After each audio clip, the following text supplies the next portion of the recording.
Let's discuss the second pillar of Iman, that is, the angels. There is no concept of angels in Hinduism, but they have a concept of super beings which can do work which a normal human being cannot do. In Islam, the angels are created by Allah subhanahu wa ta'ala from light. They always obey the commandments of Allah subhanahu wa ta'ala. They don't have a free will of their own. And angels have been created for particular purposes, for particular duties. For example, Archangel Gabriel has been created to get the revelation of Allah subhanahu wa ta'ala to his various messengers. The third pillar of Iman is his books. First, we'll discuss the books in Hinduism. The sacred scriptures, the sacred books of Hinduism, can be categorized into two types. One is the Shruti, the other is the Smriti. Shruti means that which is perceived, which is heard, which is understood, which is revealed. And the Shrutis are considered to be the word of Almighty God. They are of divine origin. And they are of two types, the Vedas and the Upanishads. The Veda is derived from the Sanskrit word vid, which means knowledge. So Veda means knowledge par excellence. And basically, there are four types of Vedas: Rigved, Yajurved, Samved, and Atharvaved. The exact date when these Vedas came into existence is unknown. Which date exactly is unknown. The scholars differ. According to Swami Dayananda Saraswati, the founder of the Arya Samaj, he says that the Vedas are 1,310 million years old. But most of the scholars, including the majority of the Hindu scholars, they say that the Vedas are approximately 4,000 years old. Exactly who was the first person who had the Veda is unknown. In which land it exactly came is not known. Who was the rishi who wrote it or to whom it was revealed is unknown. In spite of all these things, yet the Hindus believe that the Veda is the word of God and it is the most sacred amongst all the Hindu scriptures. The next in authority are the Upanishads. There are more than 200 Upanishads. The Indian culture puts a number of 108. And principal amongst them, some say 10, some say 12, and Radhakrishnan has mentioned 18 principal Upanishads. He's compiled them in his book. The other type of sacred books are the Smriti. Smriti means that which is remembered, that memory.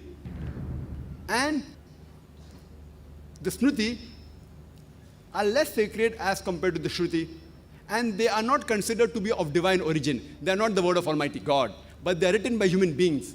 And mainly they contain the rules and regulation how a human being should lead his life, and also called as Dharma Shastra. Among the Smriti, we have the Itihas, the two great epics which all of us know, most of the Indians know. One is the Ramayana, which deals with the story of Sri Ram, which most of the Indians know. The other is Mahabharata, which deals with the story of a feud between the cousins, the Pandavas and the Kauravas, and also deals with the story of Shri Krishna. And most of us, the Indians, they are aware of Mahabharata. The most popular amongst the scripture is the Bhagavad Gita. Bhagavad Gita is a part of Mahabharata. It contains 18 chapters. It is part of the Bhishma Parv, chapter number 25 to 42, 18 chapters of Mahabharata. It is a guidance given by Shri Krishna to Arjun in the battlefield. The other sacred scriptures are the Puranas.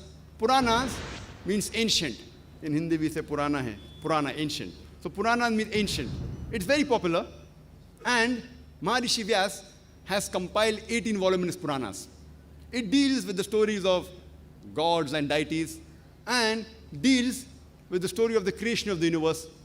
Principal amongst the Purana is the Bhavishya Purana, talking about the future.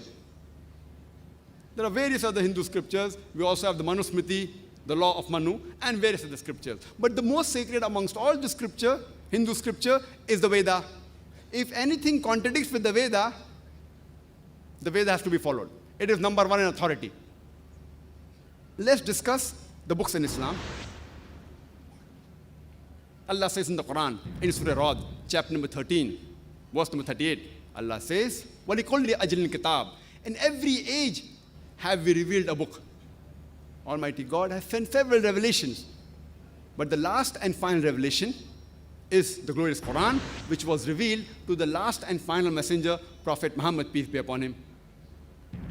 And all the revelations, the previous revelations before the Quran, was sent only for a particular group of people and was supposed to be followed till a particular time period.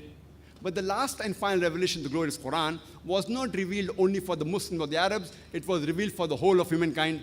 As is mentioned in the Quran in Surah Ibrahim, chapter number 14, verse number 1, in Surah Ibrahim, chapter number 14, verse 52, in Surah Baqarah, chapter number 2, verse number 185, as well as in Surah Az-Zumur, chapter 39, verse number 41, that the Quran has been revealed for the whole of humankind. This is the most sacred amongst the scriptures of Islam. Number one, it is the word of Almighty God. And supplementary to the glorious Quran, the word of Allah subhanahu wa ta'ala, is the authentic sayings, the Sahih Hadith of the last and final messenger, Prophet Muhammad, peace be upon him. The authentic Hadith will never contradict the Quran. There will never be a conflict between the authentic Sahih Hadith and the glorious Quran. These two are the sacred scriptures, books in Islam.